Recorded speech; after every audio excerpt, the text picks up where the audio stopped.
우리 주님의 크신 은혜가 이 시간 예배하는 저와 여러분 우리 모두와 함께 하시기를 주님의 이름으로 간절히 축원을 드립니다. 우리 전후좌우 계신 분들 바라보시면서 인사하겠습니다. 주님의 평안 넘치시길 바랍니다. 주님의 평안이 넘치시길 바랍니다.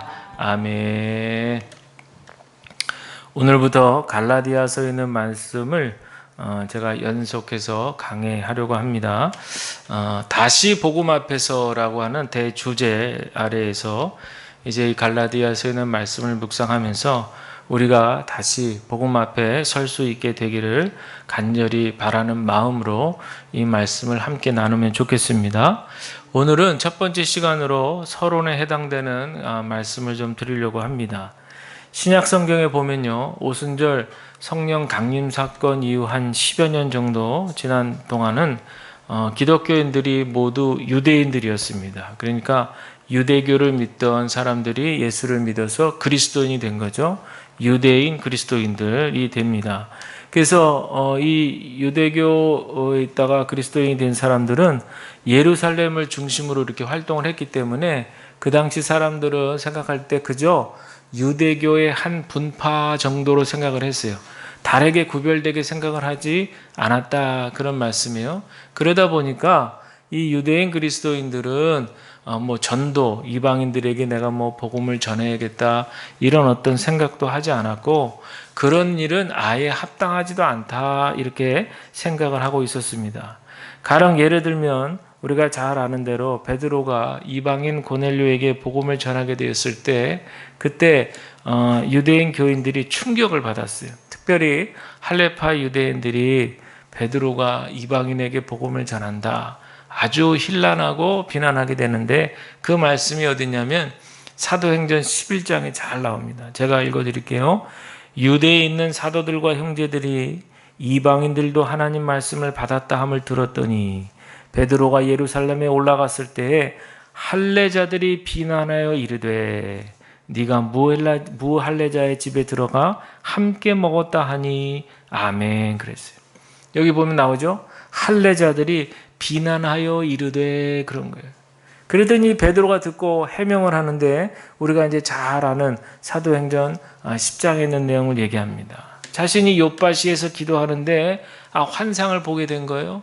그 환상의 내용이 뭡니까? 큰 보자기에 온갖 부정한 동물들이 담겨져 있는 거예요. 근데 하늘에서 소리가 나서 베드로에게 얘기하기를 이것들을 다 잡아 먹으라는 거예요. 깜짝 놀랐죠. 베드로는 유대교의 규례, 음식 규례가 얼마나 철저하고 까다로운 걸 잘 알고 있었는데, 그 보자기 안에 들어있는 동물들은 다 부정한 동물이었기 때문에 절대로 잡아먹을 수 없는 그런 동물들이었어요. 그래가지고 몇 번씩을 거절해요? 세 번까지 그렇게 안 됩니다 하고 거절을 하지만 결국엔 성령에 끌려서 베드로는 가이사랴 고넬료라고 하는 로마 군대 백부장이죠. 그 백부장으로부터 이제 그 부하가 이제 저를 따라오시오 해가지고 고넬료의 집으로 초청을 받아 가게 되고, 거기서 복음을 전하게 돼요. 그 결과 어떻게 됩니까? 고넬료도 예수님을 믿게 되고 그 집안 온 식구들이 다 구원을 받게 되는 거예요. 여러분, 이 사건이 얼마나 중요한 사건인지 몰라요. 이 고넬료 사건 이후에 얼마 가지 않아서 드디어 안디옥에서 이방인들이 복음을 듣고 개종하는 그 이변이 사도행전 11장에 잘 나와 있습니다. 이 사건이 바로 오순절 성령 강림이 일어난 지 한 10여 년 지난 때였어요. 이거는요, 2000년 교회 역사를 통해서 볼 때 선교 역사 속에서 가장 전환점이 될 수 있는 그런 사건이었다, 이렇게 생각하시면 됩니다. 저는 오늘 말씀 서두에서 이방인 선교에 큰 획을 그었던 바울 선교의 배경을 말씀드리고 있습니다. 이미 하나님께서는 유대인들에게만 복음이 전해지는 것이 아니라 그 복음이 이방인들에게도 전 세계 끝까지 복음이 전해질 수 있도록 하는 것이 하나님의 계획이었어요. 근데 그 하나님의 계획이 이제 하나씩 정확하게 이루어져 가고 있다는 사실을 이 사건을 통해서 분명히 깨닫게 되는 거예요. 조금 더 살펴볼까요? 여러분, 사도행전 7장에 나오는 우리가 잘 아는 스데반 순교자 이야기가 나옵니다. 그 스데반 순교 때문에 주변에 있던 그리스도인들의 박해가 더욱 심해졌어요. 그러니 할 수 없이 어떻게 됩니까? 있던 처소에서 멀리 떠나게 되는 거예요. 사방으로 동서남북으로 흩어지게 됩니다. 그런데 이때 어떤 일이 벌어지느냐? 사도행전 11장 20절 21절에 이렇게 나옵니다.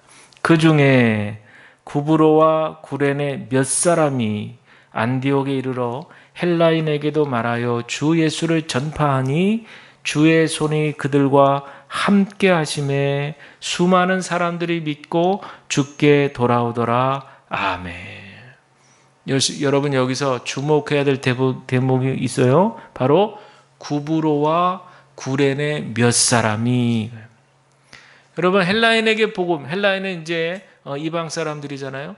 이방 사람들에게 복음을 전하게 된 계기가 뭐 예루살렘 본점에서, 쉽게 말해서 예루살렘 성전을 본점이라고 할 때 거기서 뭐 공회의에서 회의해가지고 이렇게 합시다 해가지고 사도들이 지시한 것도 아니에요. 아니면 무슨 뭐 우리 같이 교단에 뭐 선교국이 있어가지고 선교국에서 이렇게 하시오 이렇게 하달된 것도 없어요. 전혀 그런 결정 내린 게 없습니다. 그저 박해를 피해 다니면서 무명의 복음을, 무명의 교인, 무명의 성도가요, 그저 복음을 전한 것 뿐이에요. 성경에는 그 이름이 무엇인지 밝히지 않고 그 배경도 설명도 없습니다. 그들은 그저 박해를 피해서 스스로 안디옥에 도착해서 아무도 생각하지 못했던 헬라인들에게 복음을 전한 거예요. 어떻게 이것이 가능했을까요? 21절 아까 읽어드린 말씀 후반에 뭐라고 나옵니까? 주의 손이 그들과 함께 하시며. 주의 손이 그들과 함께 하시며. 이 말은 뭐예요? 곧 주 성령의 능력이 그들과 함께 했다라고 하는 그런 얘기예요. 여러분 초대교회에서 가장 영광스럽게 생각하는 영성은 바로 순교의 영성이에요. 왜냐하면 부활하신 예수님, 그 주님을 바라보면서 영광스럽게 복음을 전하다가 순교되는 것, 이것을 그 당시에 가장 복되게 생각했어요. 그리고 두 번째로 영광스럽게 생각한 것이 바로 선교입니다. 그러니까 초대교회 영성 가운데 이 순교와 선교는 가장 영광스럽게 생각한 두 가지예요. 여러분 이것을 우리들에게 적용해 본다면 지금 뭐 그때처럼 우리가 순교할 수는 없지만 선교는 가능하잖아요. 우리에게 뭐 어떤 능력이 있다거나 내세울 만한 그런 것들이 없다 할지라도 주의 손이 함께 하시면 주님의 뜻이 우리들 가운데에도 이루어지게 될 줄로 믿습니다. 주님의 손이 우리와 함께 하시면 주님이 우리 교회를 세우신 부르심의 뜻도 이루어가게 될 줄로 믿습니다. 그러니 우리가 이 예배를 통해서 구해야 될 것은 어떤 지식이나 어떤 전략적인 것이 아니라 또 우리가 예배를 통해서 나의 삶이 좀 더 편안해지기 위해서 안위를 구하는 것이 아니라 주님의 신령한 손길이 나에게 임하여 주시옵소서. 하나님의 거룩한 은혜의 손길이 우리의 가정과 교회에 임하여 주시옵소서. 여러분 그렇게 예배를 통해서 사모하게 되시기를 주님의 이름으로 간절히 축복을 드립니다.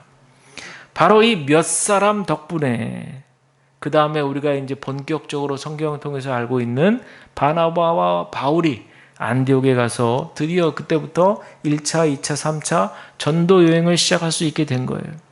본격적으로 이방인 선교의 물꼬가 트인 겁니다. 그런데도 하나님께서는 이 소수의 몇 사람에 대해서 공개하지 않습니다. 흔히 사람들은 자기의 공 내세운 걸 좋아하잖아요. 그리고 자기의 이름이 하루빨리 세상에 알려지는 걸 원합니다. 그러나 여러분, 하나님 나라의 법칙 가운데에는 하나님께서 감추인 사람들이라 할지라도 오히려 그런 사람들이 더 귀하고 위대할 수 있다는 사실 기억하시기를 바랍니다.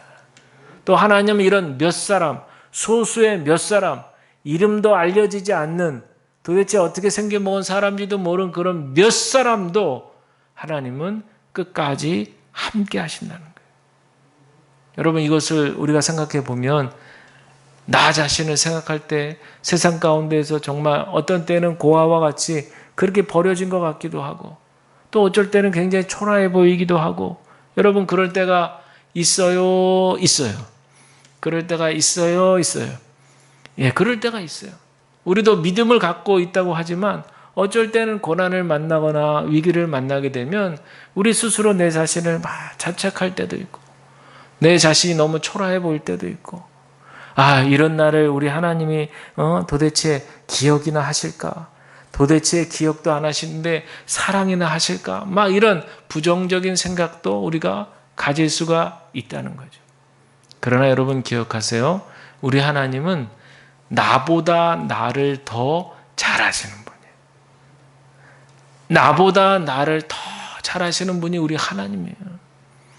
그러니까 우리 하나님이 온 우주 만물을 창조하셨죠. 그러니까 우리가 피조물을 하나님께서 다 만드신 거예요. 나보다 나를 더 잘하시는 분이 바로 우리 하나님이시다. 여러분, 우리 인간관계에서도 오래간만에 만났는데 그 수년 전에 있었던 일들을 막 생생하게 기억해서 나한테 말해주면 그 상대가 얼마나 고마워요. 사람들과의 관계도 이러할진데 하물며 우리 하나님은 어떠시냐. 우리 하나님은 우리의 머리털까지 세심받으신 분이에요. 우리의 모든 면을 다 통찰하고 계신 분이 바로 우리 하나님이에요. 근데 어떤 분들은 이렇게 얘기하면 그러면 하나님은 나의 실수까지도 아시고 나의 치부까지도 다 알고 계시단 말이에요. 난 그건 싫은데. 또 이렇게 얘기하실 수도 있어요. 그러나 여러분, 종이 한 장 차이예요. 잘 생각하세요. 종이 한 장. 뭐냐? 애들을 생각하세요. 어렸을 때 생각해 보세요. 애들이 뭔가 실수했어요. 뭔가 잘못했어요. 언제든지 그럴 수 있잖아요.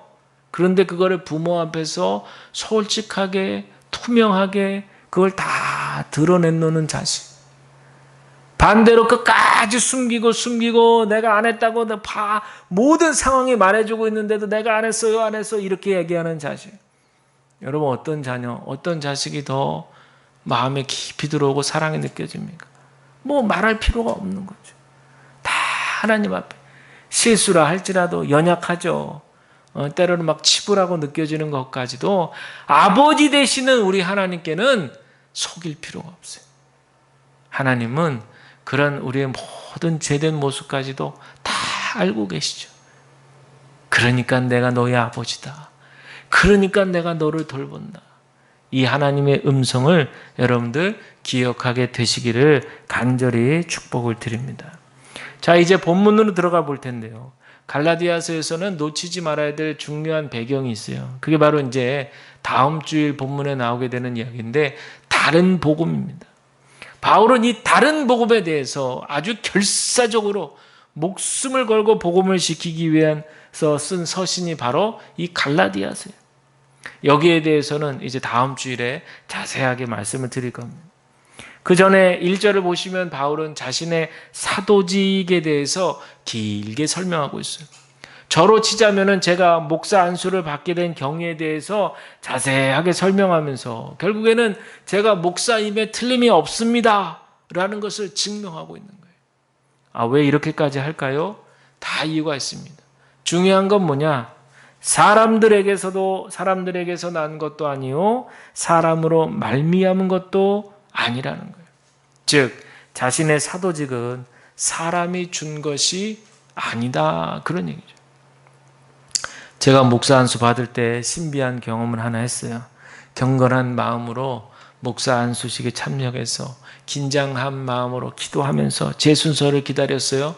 결국에 이제 제 이름이 호명이 됐습니다. 그래서 이제 강단 위로 올라가니까 안수대가 놓여 있죠. 그 보통은 이제 안수대 이제 방석이 있으니까 거기에 무릎을 딱 꿇고, 그리고 이렇게 두 손을 딱 모으고 고개를 숙이면 저로 둘러싼 이제 안수위원들이 탁 제 머리에 손을 놓고 목사 안수례를 하는 거예요. 그래서 저도 이제 당연히 이제 그렇게 하려고 고개를 이제 두 손을 딱 모으고 고개를 이렇게 아주 그냥 경건한 마음으로, 그 얼마나 중요한 순간이에요. 그래서 이러고 있는데 그 당시에 집례하신, 지금은 돌아가셨는데 고 백문현 감독님이라는 분이 계세요. 이분이 갑자기 제 이렇게 모으고 있는 손을 탁 푸시는 거예요. 당신의 두 손으로. 그러더니 이 손을 어떻게 하느냐? 이 안수대 양 끝으로 탁 이렇게 된 거죠. 옮기게 되는 거예요. 저는 이렇게 하려고 그랬는데 이렇게 빼가지고 이렇게 옮기는 거예요. 그러니까 어떤 자세가 되냐면 고개는 숙였잖아요. 이렇게 부복하는 자세. 어정쩡하지만 부복하는 자세가 되는. 이런 상태에서 저를 둘러싼 안수위원들이 안수를 하기 시작한 거예요. 신기하더라고요. 왜 난 이렇게 했을까? 그러고 나서 이렇게 딱 했을 때 느낌이 어떤 느낌이냐면 어디 끌려가는 느낌이에요. 그러면서 깨닫게 된 것이 그렇구나. 목사는 내 생각대로 살면 안 되는구나. 이제 이렇게 주님께 붙들려서 살아가는 존재가 목사구나. 그런 생각. 그러고 나서 이제 제자리에 돌아와가지고요. 다른 분들은 어떻게 안수를 받나 유심히 봤어요. 그랬는데 다른 분들은 그냥 보편적으로 하듯이 이렇게 손목을 고개 숙이니까 거기다 안수를 이렇게 거행하는 거예요. 이거 도대체 뭔 일이냐? 왜 나한테만 이렇게, 그분하고 저하고는 전혀 일면식도 없는 분이거든요. 그런데 왜 이렇게 내 순서가 됐을 때 그렇게 했을까? 나중에 혹시 천국에 가서 만나게 되면 꼭 한번 여쭤보고 싶어요. 감독님 그때 왜 그렇게 하셨나요? 하면서. 근데 참 이건 저만의 굉장히 독특하면서도 확실한 어떤 하나님의 음성이다, 이렇게 믿어지는 그런 경험을 하게 된 거예요. 여러분, 바울을 생각해 보세요. 당시 예루살렘에 12명의 사도들이 있었어요. 그들의 중심으로 교회가 세워졌습니다. 그리고 그들의 가르침대로 교회는 잘 자라고 있었어요. 그런데 교회를 심하게 핍박하던 이가 있었으니 사울이고 바울이잖아요. 바울은 이제 로마식 이름이죠. 근데 어느 날 갑자기 예수 믿는 자들 열심히 핍박하던 그가 어느 날 자기가 예수를 믿는다 그래요. 그래서 그래, 그럴 일이 있을 수 있지 하면서 거기까지는 받아준다 할지라도, 그런데 어느 날 그가 갑자기 자기가 예수님의 사도로 부름을 받았다 그러는 거예요. 그러면서 자기는 이방인들에게 복음을 전하고 다니는 일을 그 사명을 받았다, 이렇게 얘기하니까 사람들이 가만두질 않는 거예요. 그러나 바울에게는 분명한 확실한 소명의 체험이 있었잖아요. 사도행전 9장에 나온 대로 그날도 사실은 다메섹으로 왜 가는 길이었냐? 예수 믿는 사람들 핍박하러 가는 길이었어요. 그런데 가는 길에 갑자기 하늘에서 예수님의 음성이 들리잖아요. 사울아 사울아 네가 어찌하여 나를 박해하느냐. 바울은 여기서 예수님을 만났고 사명을 받게 되는 거예요. 그러니까 바울이 1절에서 얘기하는 것은 자기는 어떤 인간의 제도적인 결정에서 사도가 된 것 아니다. 또 어떤 유력한 사람에 의해서 내가 사도가 된 것이 아니라 나는 분명히 예수님의 신적 근원에서 사도가 되었다라고 분명하게 확신하고 있는 거예요. 그 확신이 1절에 잘 나와 있어요. 오직 예수 그리스도와 그를 죽은 자 가운데서 살리신 하나님 아버지로 말미암아 사도된 바울, 이렇게 확신합니다. 여러분, 바울은 결코 사람의 뜻에 의해 세워진 것이 아니라 우리 하나님 아버지의 분명하고도 확실한 뜻으로 사도로 세워졌다는 거예요. 여러분, 우리에게도 이런 확신이 필요합니다. 나를 부르셔서 복음을 듣게 하셨잖아요. 예수 그리스도를 만나게 하셨잖아요. 구원을 얻게 하셨잖아요. 여러분, 그분이 누구인지를 분명히 확실하게 알아야 할 줄로 믿습니다. 그냥 오랜 기간 교회 다녔으니까 습관적으로 입으로만 예수님이 나의 구주가 되십니다, 이 정도 수준에 되어서는 안 된다는 거예요. 그래서 여러분, 늘 우리가 한 사람 한 사람 복음 앞에 우뚝 서야 됩니다. 내가 정말 죽을 수밖에 없는 죄인임을 여러분 분명히 말씀 앞에 서서 고백해야 됩니다. 그리고 이런 나를 위해서 우리 예수님께서 십자가에서 피 흘리셨다고 하는 사실을 믿고 받아들이는 고백이 날마다 우리 가운데 이루어져야 한다는 거예요. 이 구원을 확신하는 것, 이 과정이 왜 이렇게 중요하냐? 우리 삶의 태도가 달라지기 때문입니다. 바울이 늘 고백하죠. 나의 나 된 것은 오직 주님의 은혜입니다. 여러분, 이 고백이요, 나의 고백이 될 수만 있다면 우리가 어떤 일을 열심히 한다고 해도 그 결과에는 주님의 선한 뜻이 있다는 사실을 깨닫게 됩니다. 어떤 일을 잘 이루어서 완성을 해도 거기에는 주님의 뜻이 있고, 계획한 대로 잘 이루어지지 않아도 주님의 선한 계획이 그 안에 있다는 사실을 깨닫게 됩니다. 또한 우리가 구원을 확인해야 되는 중요한 이유 중에 하나는 뭐냐면요, 이전까지는 이 세상을 살아가는 중심이 나였어요. 그런데 이제는 그 중심에 우리 주님께서 살아 계시다는 사실을 믿게 되는 거예요. 우리 주님께서 내 인생의 중심이 되어주셔서 내 삶에 선한 영향력을 끼쳐주고 계시다는 사실을 믿게 되는 거예요. 여러분, 사형리 전도법이라는 게 있는데 거기 보면 이제 그림이 나오거든요. 그런데 처음에 우리가 예수님을 만나기 전에 우리의 상태는 어떠냐면 이렇게 동그라미가 그려져 있고 그 가운데 의자가 하나 놓여 있어요. 이게 이제 우리 마음의 중심을 표현한 거거든요. 거기에 이제 예수 믿기 전에는 나 이렇게 돼 있어. 나. 내가 내 마음의 주인이야. 그리고 예수는 십자가로 표시했는데 그 예수는 저 아래쪽 구탱이에 이렇게 돼 있어요. 이렇게 된 사람의 삶은 어떠냐면 그 원 주변이 막 그냥 혼란스럽게 막 점이 찍혀 있어요. 흐트러져 있어요. 막. 그 말은 예수님이 중심이 아니라 내가 중심이면은 이렇게 내 삶이 정돈이 되질 않고 막 혼란스럽다는 얘기예요. 그런데 예수님을 진심으로 영접한 다음에 이제 그림은 어떻게 되냐면 그 의자에 누가 딱 놓여 있냐면 십자가. 예수님이 딱 내 삶의 중심에 놓여 있고 나는 그 우측 하단에 이렇게 밑에 있어요. 그러면 그 주변, 원 주변에 어떻게 되어 있냐면 점들이 다 아주 가지런히 정돈이 너무 잘 되어 있는 거예요. 여러분 잘 생각해 보세요. 여러분들의 삶이 혼란스럽고 여러분들의 계획한 바가 뜻대로 잘 되어지지 않고 뭔가 이렇게 복잡하고 마음이 평온하지 않고 왜 그렇겠어요, 여러분? 내 마음의 중심이 나이기 때문에 그런 겁니다. 내 삶을 재편해야 돼요. 재편. 내 몸이라고 해서 내 것이 아니라는 거예요. 하나님께서 우리를 만드신 거예요. 여러분, 그 예수 그리스도를 내가 믿음으로 받아들이고 영접하고 그래서 주님이 내 삶의 주인 되십니다. 예수님이 나의 구주가 되십니다. 이렇게 믿고 고백이 된다면 그것으로 끝나는 게 아니라 내 마음의 중심에 예수님을 올려 놓으셔야 돼요. 그렇게 될 때 저와 여러분들의 삶, 모든 삶의 여정 가운데 우리 예수님께서 함께하고 계시다는 사실이 믿어지게 될 줄로 믿습니다. 그래서 오늘 바울도 오늘 본문에서 강조하는 것이 바로 십자가 대속의 은혜예요. 자, 우리 성경을 이렇게 펴놓고 계시다면 4절과 5절에 있는 말씀인데 우리 그건 한번 다 같이 읽어볼까요? 시작. 그리스도께서 하나님 곧 우리 아버지의 뜻을 따라 이 악한 세대에서 우리를 건지시려고 우리 죄를 대속하기 위하여 자기 몸을 주셨으니 영광이 그에게 세세토록 있을지어다. 아멘. 여러분, 우리가 십자가 하면 어떤 생각이 들어요? 십자가 하면 예수님 고난만 생각하잖아요. 전에 사순절 때 패션 오브 크라이스트 그 영화 있잖아요. 그거 이렇게 편집된 거 보여줬더니 막 흑흑거리고 울어요.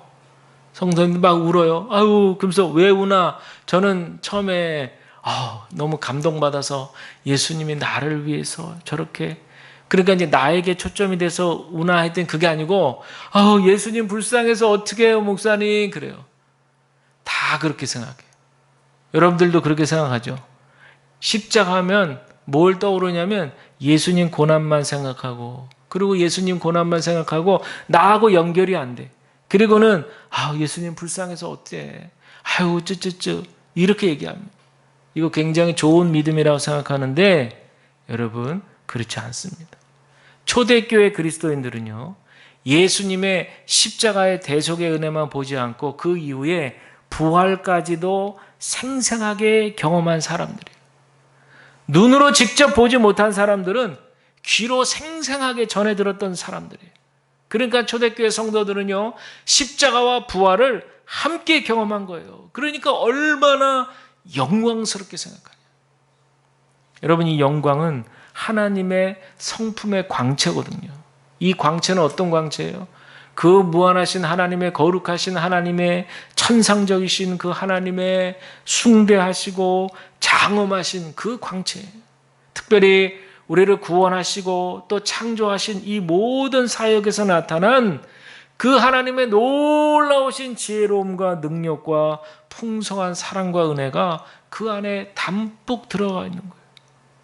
그래서 에베소서 2장 7절에는 바울은 이 하나님의 영광이 영원하기를 송축한다.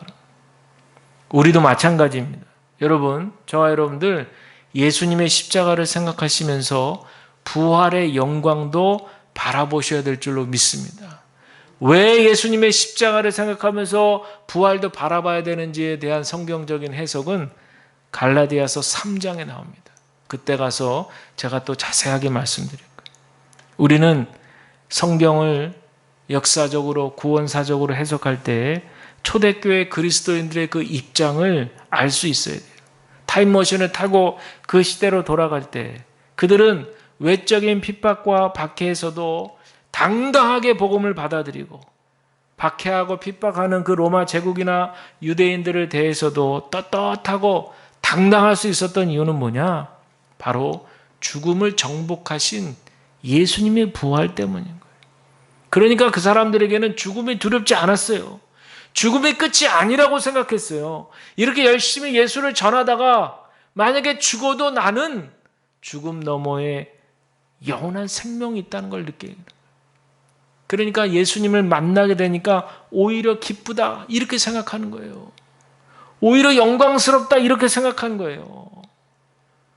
그러니까 초대교회 성도들은 십자가와 부활을 함께 생각한 거예요. 그러니까 바울이 편지를 보낼 때마다 한 인사가 바로 뭐예요? 은혜와 평강을 기원한다. 하늘의 평강, 샬롬. 이게 그냥 뭐 우리 인간들 사이, 사람들 사이에서 잘 지내셨어 이 정도가 아니라 하늘의 신령한 기쁨과 평강, 이걸 기원하는 거예요.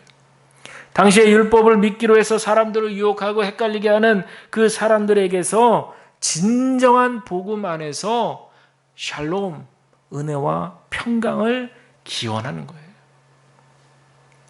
그래서 여러분, 갈라디아서를 두고 흔히 부르는 별명이 있어요. 그게 뭐냐면 복음 안에서의 자유, 이렇게 얘기해요.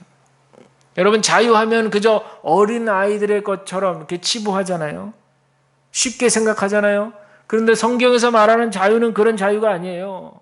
예수님의 십자가와 부활을 통과한 사람들만이 느끼는 단단한, 단련된, 초월한, 심오한 자유입니다.